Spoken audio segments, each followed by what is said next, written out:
Si donc je vous ai lavé les pieds, moi le Seigneur et le Maître, vous devez aussi vous laver les pieds les uns aux autres.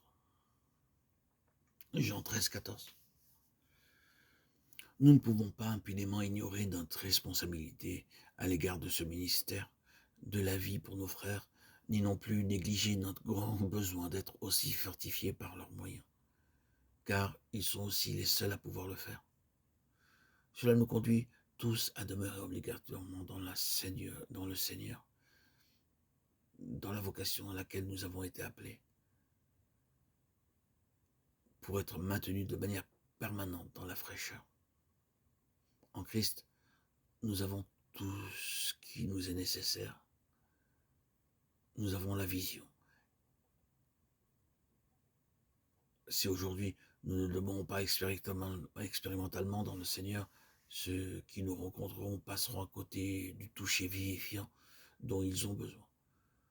Beaucoup parmi les enfants de Dieu rabâchent toujours le même refrain de leur expérience passée. Oh, combien cela est pathétique.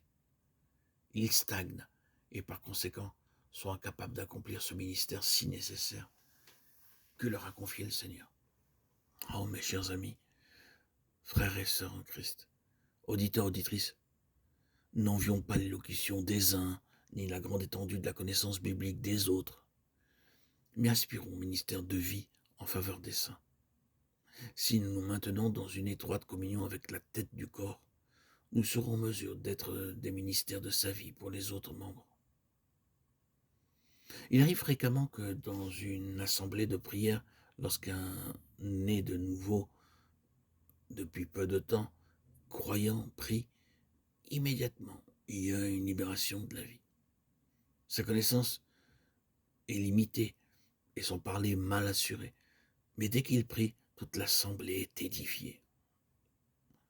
Par contre, beaucoup de chrétiens de longue date, malgré des années d'accumulation de connaissances bibliques et de maîtrise de leur langage, n'ont plus aucun impact dans les assemblées lorsqu'ils prient. Le jeune croyant, le nouveau-né, celui qui a vécu la joie du baptême, de la nouvelle naissance, a alors rencontré récemment le Seigneur. Tandis que l'autre, plus âgé dans la foi, n'a pas su conserver cette fraîcheur. La fraîcheur de la vie est communiquée aux autres membres du corps quand nous sommes en contact vivant avec notre tête vivante. Il est juste et bon de vouloir laver les pieds des saints, cependant nous devons savoir qu'il s'agit là d'un ministère réciproque dans l'Église.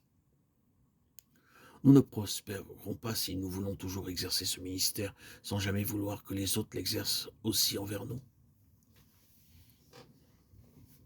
L'Église dans son entier est édifiée par le ministère mutuel de tous ses membres. Nous devons toujours nous empresser de servir les enfants de Dieu, mais nous devons toujours être prêts à ce qu'ils nous servent aussi. Cela nécessite la grâce de son humilité. Dans Actes 18, 4 et 5, nous lisons que Paul discourait dans la synagogue chaque sabbat, et il persuadait des Juifs et des Grecs. Mais quand Silas et Timothée furent arrivés de la Macédoine, Paul, pressé par l'Esprit, attestait aux Juifs que Jésus était le Christ. Actes 18, 4 et 5. L'arrivée de Silas et de Timothée apporta un flux de vie à Paul, et avec elle une impétueuse fraîcheur pour annoncer la parole. Silas et Timothée n'ont rien fait de spectaculaire. Le simple fait de l'arrivée de ces deux frères a tellement fortifié l'apôtre qu'il a pu prêcher Christ avec une nouvelle ardeur. Si nous voulons partager la vie de Christ avec les autres, nous devons remplir cette condition. Il nous faut permettre à sa croix d'opérer continuellement pour libérer sa vie en nous et par nous.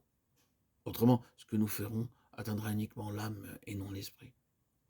C'est dans la mesure où nous demeurons dans la fraîcheur de sa communion que nous pouvons apporter aux autres cette même vie. La vie se communique spontanément et non pas par des efforts. Il est vrai que les pieds se lavent avec de l'eau, mais nous ne devons pas la puiser laborieusement. Elle vient à nous librement lorsque nous vivons celui qui est l'eau de la vie. Et nous en ferons l'expérience si nous demeurons continuellement en lui.